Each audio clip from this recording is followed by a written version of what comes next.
Bem-vindos ao canal para mais uma dica de leitura. O livro de hoje é Alice no País das Maravilhas, da editora Autêntica, 123 páginas, de Lewis Carroll. Esse livro, quando você procura na internet para comprar, ele tem diversas versões.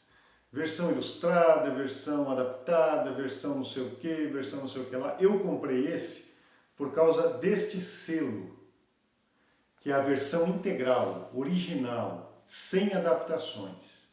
Então é um livro pequeno, 123 páginas, letras grandes, não é difícil de ler. E você deve estar me perguntando como é que é um canal que fala de política, de teologia, de filosofia, está falando de Alice no País das Maravilhas. O que está acontecendo? Eu li esse livro por 3 razões. A primeira, eu assisti uma palestra sobre imaginação criativa. E lá o palestrante ele dizia o seguinte, que as crianças elas precisam ser incentivadas a desenvolver a sua imaginação. Então, ela não pode ser um agente passivo que só recebe. Ela precisa ser agente ativo, que pensa, que cria, que consegue imaginar as coisas. E uma das estratégias é inserir a leitura desde cedo na vida das crianças. Eu tive o grande privilégio de, quando criança, frequentar a escola bíblica dominical. Então as professoras naquela época contavam a história de Adão e Eva, de Moisés, de Noé, o dilúvio, contavam a história de Davi, a história de José no Egito, contava a história dos profetas Eliseu, Samuel, Elias, de Ruth, de Jesus, dos apóstolos, enfim. O tempo todo a gente estava ali em contato com histórias que você precisava ver ilustração, imaginar todo o enredo, o contexto. E o que era bom, e o que era fundamental nessas histórias, era a questão moral. Quando você terminava uma história, você dizia assim, qual é a aplicação prática disto na minha vida? Qual é a moral da história? Você lembra aqueles contos, aquelas fábulas, tipo assim, a cigarra e a formiga? Então era verão e a formiga trabalhando e colhendo frutos, as folhas, aquela coisa toda, e a cigarra tocando violão, curtindo a vida, tirando sarro da formiga que estava trabalhando. Aí veio o inverno, não tinha comida. A formiga tinha, estava lá com o seu estoque para passar todo o inverno, no conforto lá do formigueiro, e a cigarra com frio, com fome, pedindo ajuda. Moral da história. Quem planta, colhe. Quem trabalha, tem. A vida não é feita só de curtir a vida, né? Primeiro você trabalha, depois você usufrui os benefícios, você curte. Isso, né, vai entrando na mente da criança. Quando ela se torna um adulto, ela se torna um adulto com uma base moral, com uma base do que é certo, do que é errado, da verdade. Aquela fábula da lebre e da tartaruga. Então apostaram uma corrida e a lebre tirava um sarro, o coelho, né? O coelho tirava um sarro, que eu sou muito mais rápido, eu vou e volto, e ia para cá, ia voltar, e a tartaruga falou, vamos fazer a corrida. Aí começou a corrida. A lebre correu até a linha de chegada, não ultrapassou, voltou, e foi de novo, e foi lá, e foi aqui, e tirava o sarro da tartaruga. E a tartaruga lá, passo a passo, foco, persistência, determinação, disciplina. E a lebre, por ser talentosa, por ter habilidade de se locomover rápido, ia, voltava, tirava sarro, achava uma graça a tartaruga querer enfrentá-la numa corrida que ela tinha todo o talento. Conclusão, conversa com um, descansa um pouquinho, vai e volta, tira sarro, dormiu. E a tartaruga? Foco, disciplina, regularidade. Cruzou a linha de chegada em primeiro lugar. Qual a moral da história? A moral da história é a seguinte: não menospreze o outro. Não conte com a vitória antes de cruzar a linha de chegada. Nem sempre o mais veloz vence a corrida. O importante, muitas das vezes, não é o talento, mas é a regularidade, a disciplina, a perseverança, o foco.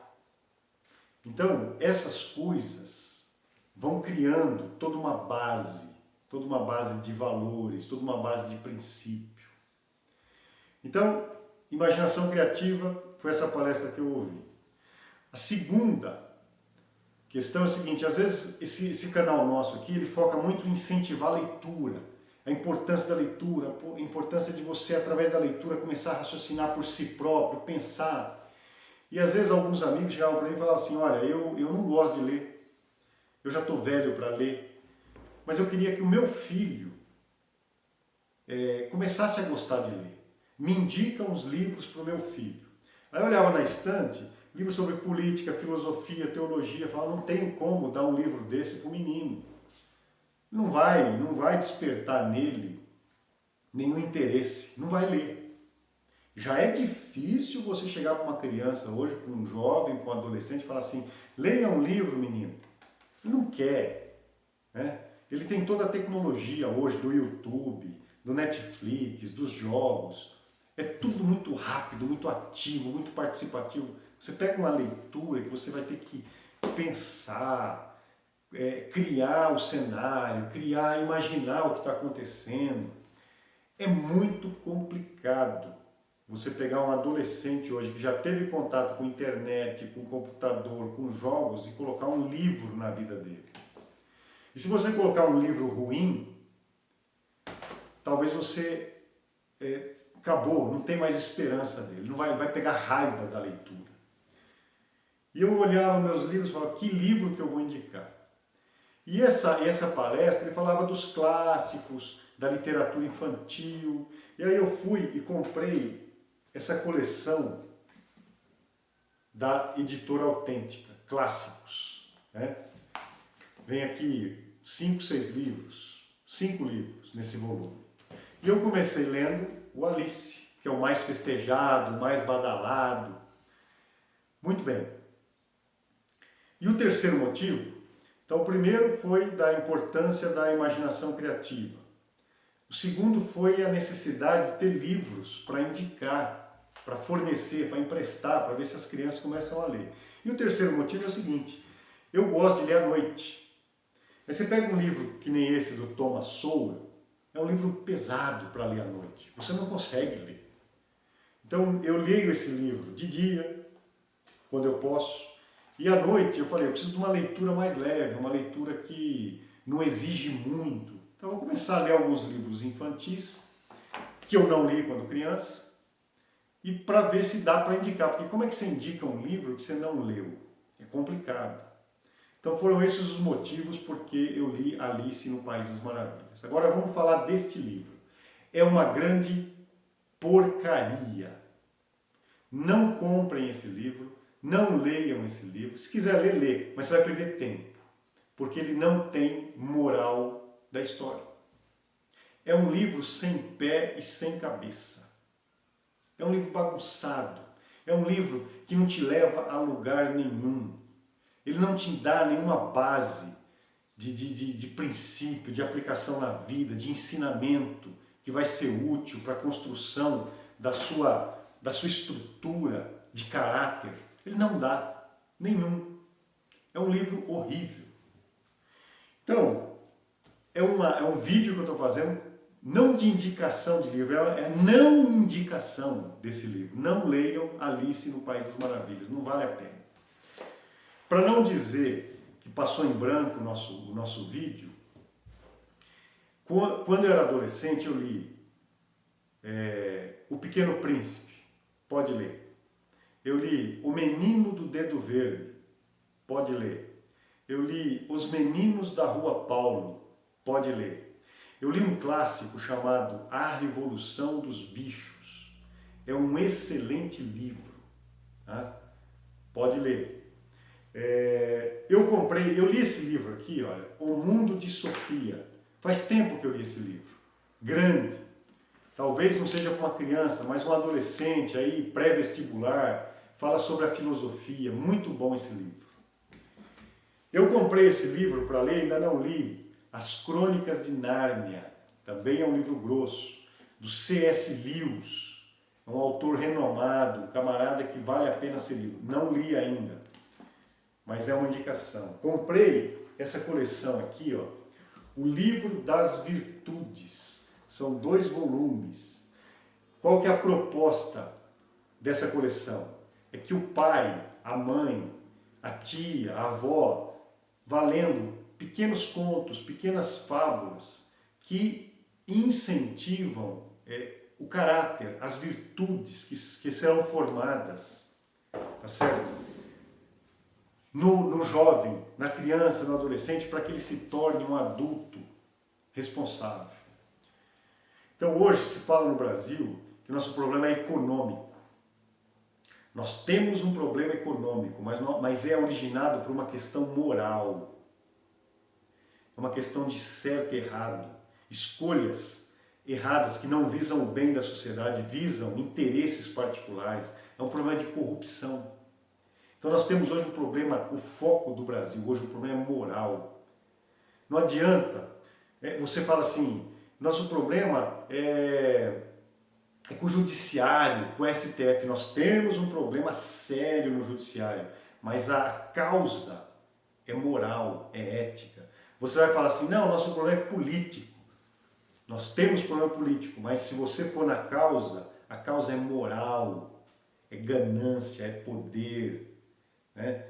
Enfim, tudo se resume ao que é certo e o que é errado, o que é verdade, princípios e valores. Aí você fala, então a solução para o Brasil é a educação. É a educação moral. Então, é importante saber somar, é importante saber ler, tudo isso é importante. Mas se você não tem a capacidade, né, a base, o fundamento moral do que é certo, do que é errado, desde criancinha, não pode mentir, não pode roubar, não pode furtar, não pode ser corrupto, tá certo? Tem que ter ética, tem que ter respeito ao outro, tem que fazer o que é certo, tem que lutar pelo que é verdadeiro. Então quando você constrói isso num adolescente, numa criança, quando ele chegar à vida adulta, ele tem aquela responsabilidade pessoal, ele sabe que ele tem que se comportar de uma maneira para não ter problemas com a justiça, com a lei, com corrupção, né? E desordenar toda a sua vida. Então nós temos que ter uma revolução ética e moral no nosso país. A economia é importante, política é importante, a justiça é importante, a educação é importante, mas a base de tudo é moral. Você que tem filho, sobrinho, invista nessa questão moral, dê conselhos, conte histórias, leia com ele e vá criando toda essa imaginação criativa baseada numa sólida base de valores, de princípios. Pense a respeito, não esqueça de curtir e compartilhar e até a nossa próxima conversa.